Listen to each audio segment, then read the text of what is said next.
Hello, I'm Glenda Fish, and I'm the Curriculum Coordinator for Trent ESL.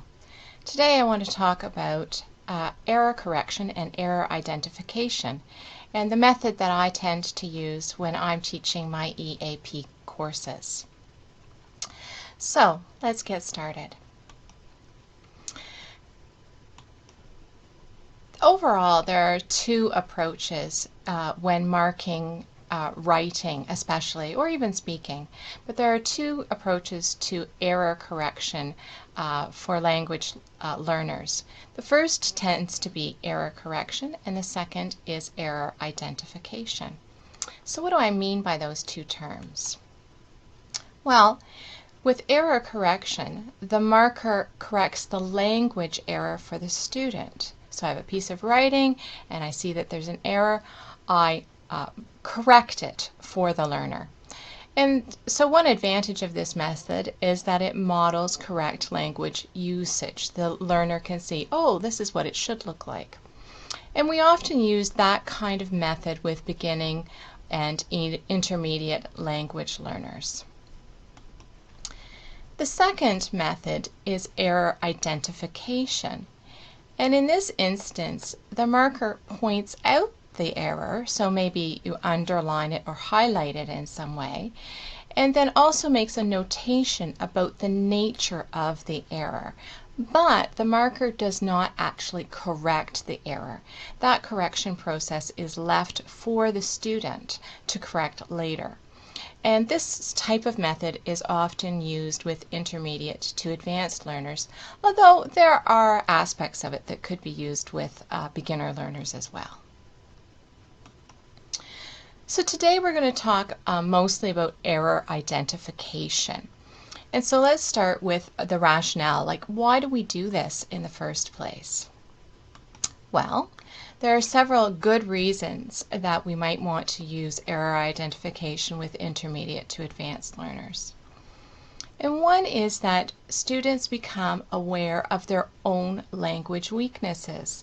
If they see the same type of error marked again and again and again on their paper, then they start to realize, oh, I have this type of error frequently in my writing. This is a weakness that I have. And then they can become aware of that and then try to work on strategies to overcome that, or watch for it as they're writing and realize, oh, I'm coming up to this point again, maybe I make a lot of subject-verb errors, so I'm going to watch every time I have a subject and a verb that I get it right. The second thing is that students develop strategies for overcoming their weaknesses. So if they know that they're prone to a particular type of language error, then they know, okay, I have three possible strategies for overcoming this error. And so when I come up on this situation in my writing, I'll know that I can use one of these three strategies.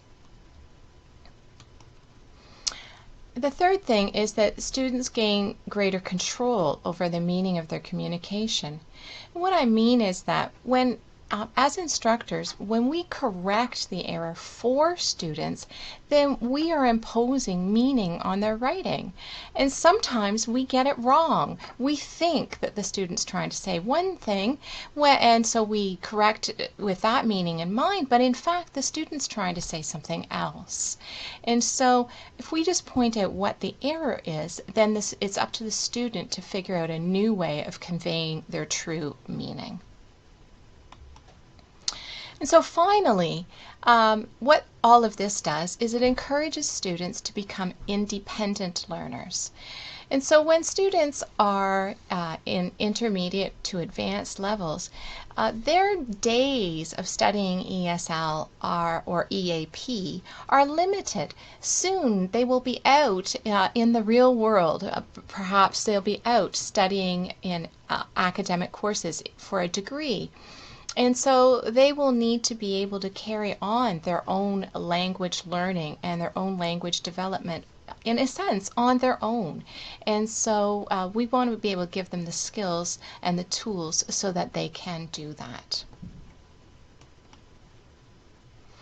So what does this look like in the classroom? What do I actually do? Well, First of all, usually what I do is even in the first week of term, I ask my students to do a short piece of writing. Often I do it right in class. I say, okay, today I want everybody to write a paragraph on this or something of that nature. Then I take that writing and I mark it. And I mark it the way that I will mark all of their writing for the rest of the term, in that I use my error identification symbols that I will use throughout the term. Then on the day when I return the writing to them, I spend quite a bit of time working with them. I should say that after I mark all their writing, I pull out sample sentences.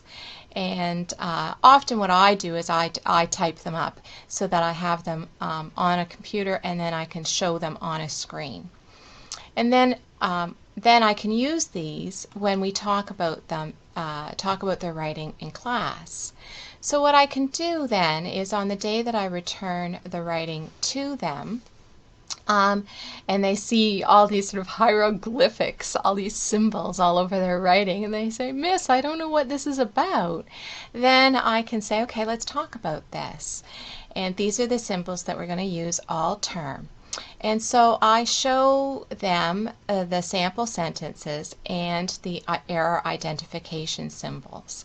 And then as a class, we discuss different strategies for correcting these errors. So we look at them, symbol by symbol, some errors, some sample sentences that illustrate that error. And then as a group, we talk about different strategies for correcting those errors. So today, I should say that this method can also be applied to speaking. And so sometimes I do that. First we apply it to writing, and then later, as the students become familiar with the terminology that I'm using and the symbols that I'm using, then when they are speaking in class and I hear an error, I can just identify the nature of that error, and then they can apply what is normally a written symbol to their speaking, and then they understand, oh yes, I'm making a subject-verb error, or a word choice error, or a word form error, that sort of thing. Okay, so let's look at a sample lesson then. So this is a lesson that I did a couple of terms ago in my class. So in this lesson, I asked the students to produce a summary of an article that we read. This article was about young teenagers. The article called them tweens, and it was about their use of social media. And also, it was about things that parents can do to monitor or protect their children in their use of social media. Okay, so that will be the sentences that we'll be talking about today will be taken from their summary of this article. So that's sort of the context of the sentences that we'll be looking at. So we're going to look at, shall we say, 4 categories of errors in their writing. And those categories would be sentence errors, verb errors, word errors, and errors with amounts.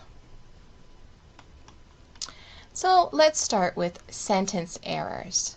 Now there are a few different types of sentence errors, but the first one that I want to talk about is new sentence, or I often call it new sent.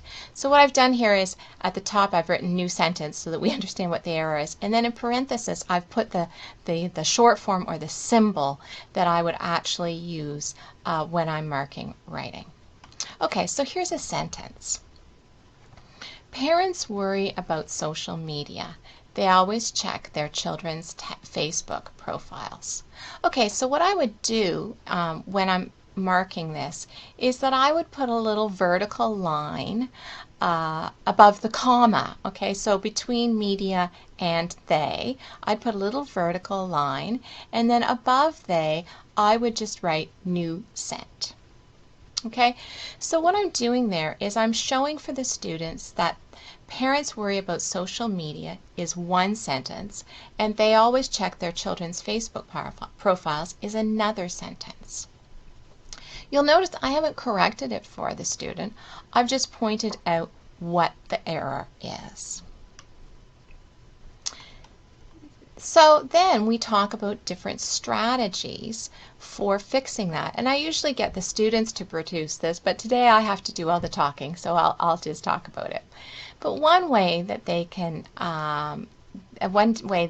correct this new sent error is that we can use a coordinating conjunction.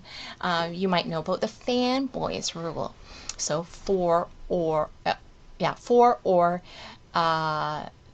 fanboys. For and nor but or yet or so. There we go.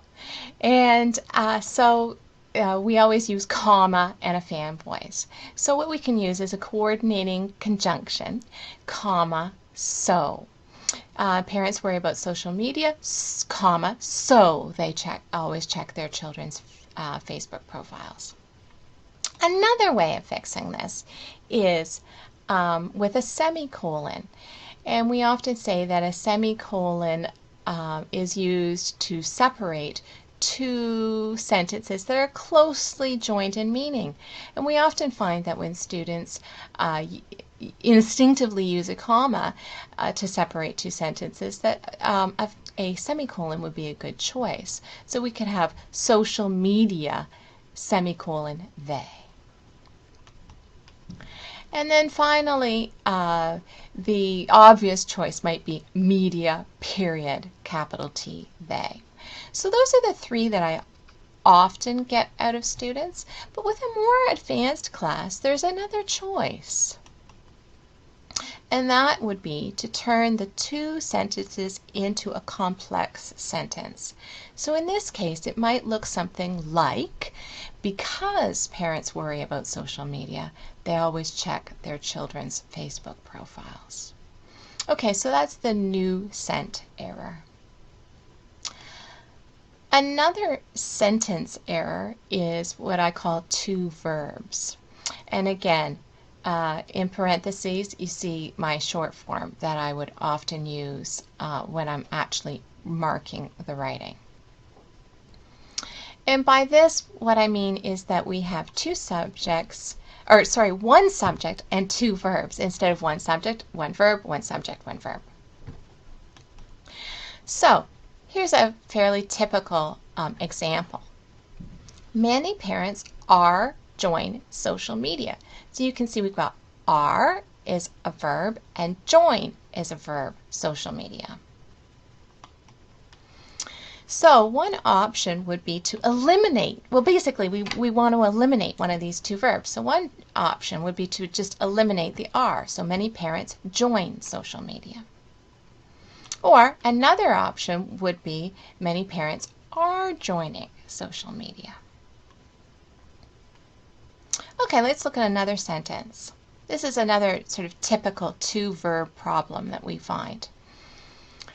People use Facebook, keep in touch with their family. Okay, so people's the subject, uses the verb, Facebook's the object, and then we've got another verb, keep. What are we going to do?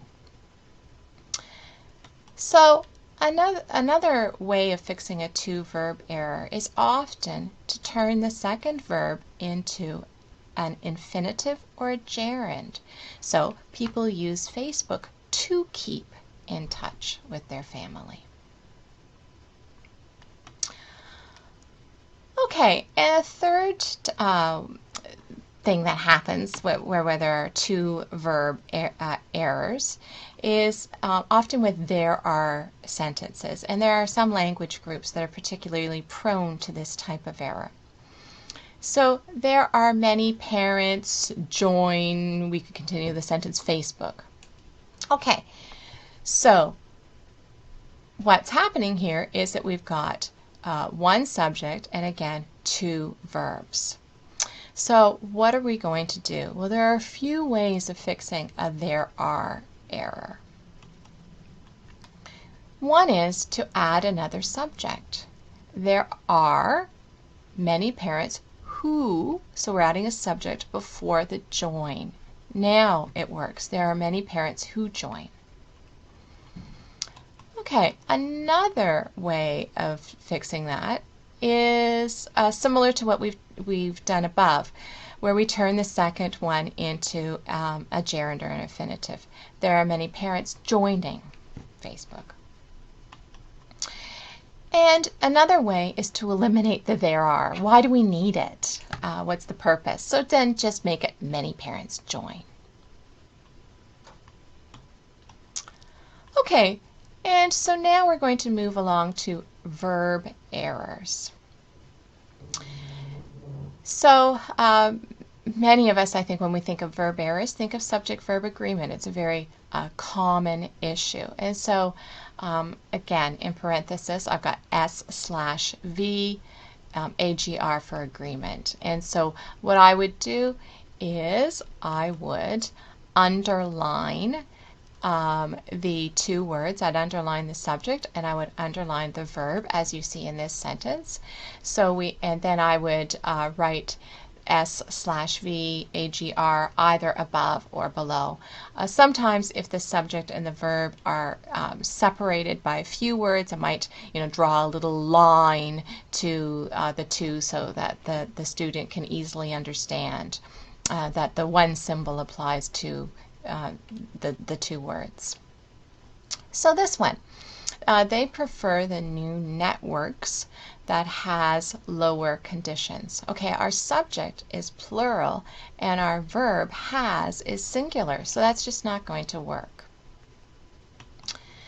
So probably the obvious way of fixing this is networks that have. Okay, so networks plural, now we have the plural form of the verb have.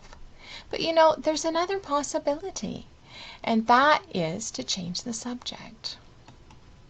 Okay, and so it could be they prefer a network that has lower conditions. Okay, and so this, I guess, sort of highlights that it's really up to the student to figure out which option, what is it that they're really trying to say and which option best suits them, rather than the teacher deciding this is what you want to say and how you should say it. Another type of verb error is verb tense, and so that can just simply be shortened to VT. Okay, so here we have children think the digital devices have been an indispensable component in their lives. Have been. Oh, that's not quite the right tense, is it? Because they think it now, or they think it in general. So I think in this case the choice is pretty obvious. Devices are indispensable. So indispensable. Children think digital devices are indispensable. Okay, I think that works. And then finally we have verb form. Now by verb form, I'm thinking about things like gerunds, infinitives, modals, and even passives. So let's look at a few examples. In order to avoid their children get hurt, Well, what could we do? So again, what I would do is I would underline get, and then I would just write VF above it. And then it's up to the student to figure it out. In this case, in order to avoid their children getting hurt, to avoid getting, okay, I think it's the gerund, that form, that probably works best there. Another sentence. Teenagers think social media is safe. Well, that sentence is grammatically correct, and perhaps without the context, it seems like it's okay. But it might be that we want to in some way shape that word think a bit, and so maybe something like may think is more appropriate, because we're including this idea of possibility rather than implying that all teenagers think social media is safe. Okay, and another one. If students use social media, it is possible for them to harm. Oh dear, to harm? To harm suggests that they're going to harm someone else or something. But that's not it, is it? Here, I think we need the passive. It is possible for them to be harmed. So something outside of them is harming the teenagers. Okay, so that's verb form. And then we come to word errors. So we've looked at sentence errors, verb errors, now word errors. And there are about 3 different categories of word errors. The first one is word choice. So again, I would just call that WC. So here's a sentence. They want to show a good image to olders. Olders. I'll look at that. I don't think that's quite the right word. And so I might underline it and put WC above. I probably understand what the student means, but how do they want to say it? Well, here's a couple of possibilities. One would be to show a good image to older people. That works. Or another possibility might be to their elders. Or they might choose something else entirely. But those would be a couple of possibilities. Here's another one. Parents pay more attention on their kids' social media. Okay, here I've actually underlined 2 different words in this sentence, and I would put WC above each one because there are 2 issues going on here. One is the choice of preposition. Pay more attention on? No, that's not the right preposition there. And then the second issue is kids. We say kids, but for academic writing, kids isn't appropriate. It's a slang word. So what can we do about those 2 errors? Pay more attention to their children's social media. Or another possibility then is word form. And so for word form, we're looking at WF. And by word form, what I mean is that the student has a noun when it should be a verb, they have an adverb when it should be an adjective, something like that.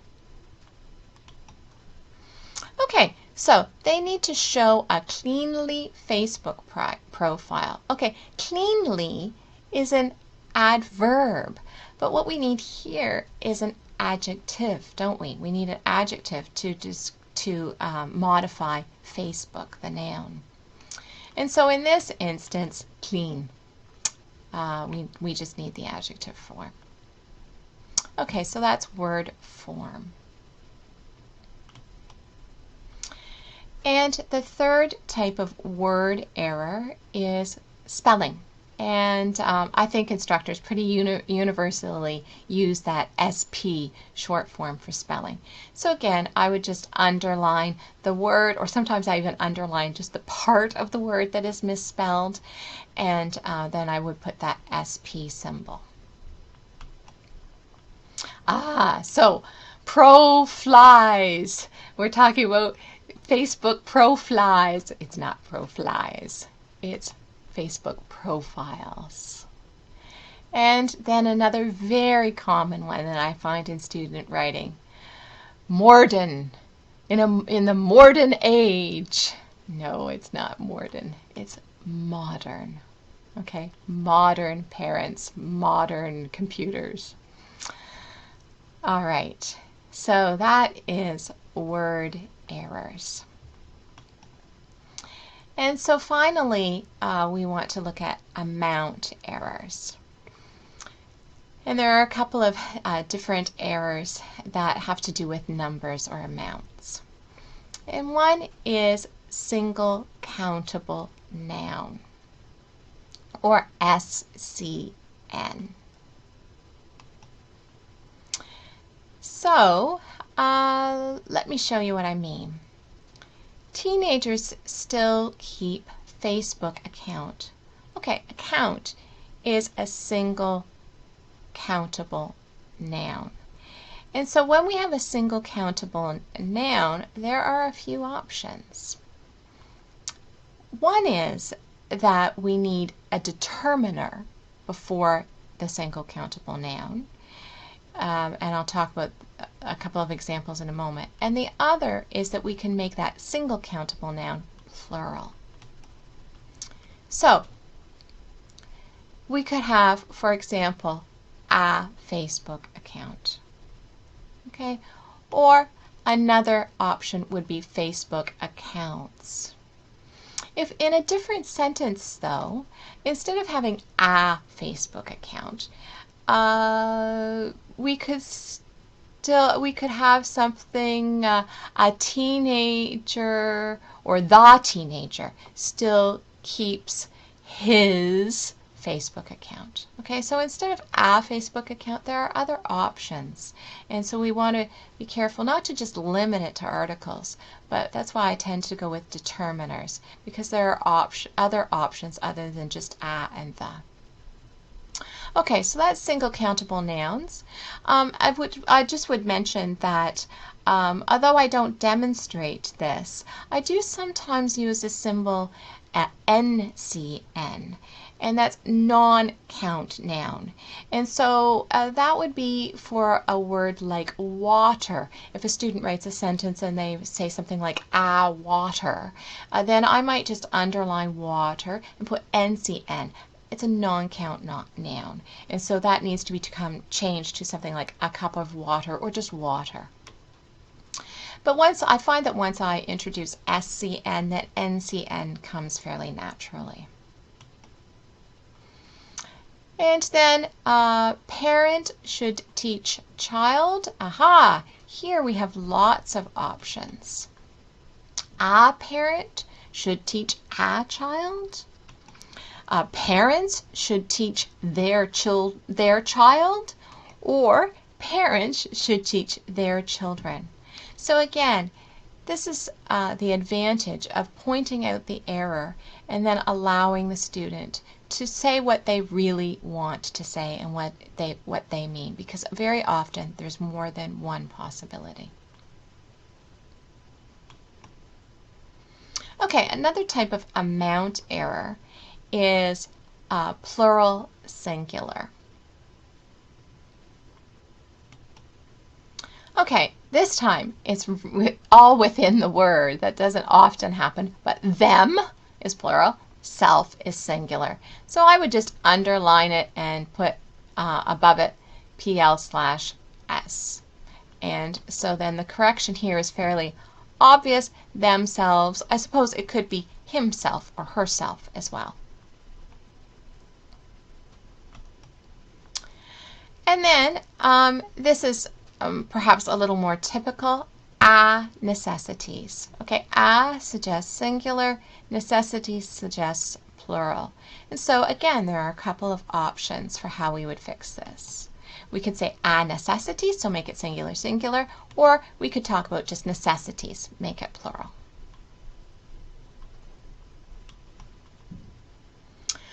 Okay, so then let's wrap it up. Basically what I've done is I've shown you the 10 symbols that I tend to use when I'm marking writing, and as I mentioned, then I can even talk about the symbols when I'm evaluating their speaking, or if I'm giving written feedback on speaking, I can write out the sentence or the phrase or the word and then use the symbol with it, and the students will understand the nature of their error. So again, what are the advantages for doing error identification? Well, I would say that especially for intermediate and advanced students, there are several advantages. Error identification is effective because students become aware of their own language weaknesses. So they can look at a paper and they can see, oh, look at how many new scent errors I have. In fact, often when I'm marking a longer work, like an essay or something, I will even just go through and add up how many new scent errors there are, how many subject-verb agreement errors there are, and how many to-verb errors there are. I sort of focus on those sentence level errors and verb errors. Those are sort of the big three for me. And then students can realize, oh, I don't have so many subject verb errors, but I have a lot of new sentence errors. And so then that becomes something that they can focus on. And then students can develop strategies for overcoming these weaknesses. As I've tried to illustrate throughout, there are different strategies. If students have a lot of to-verb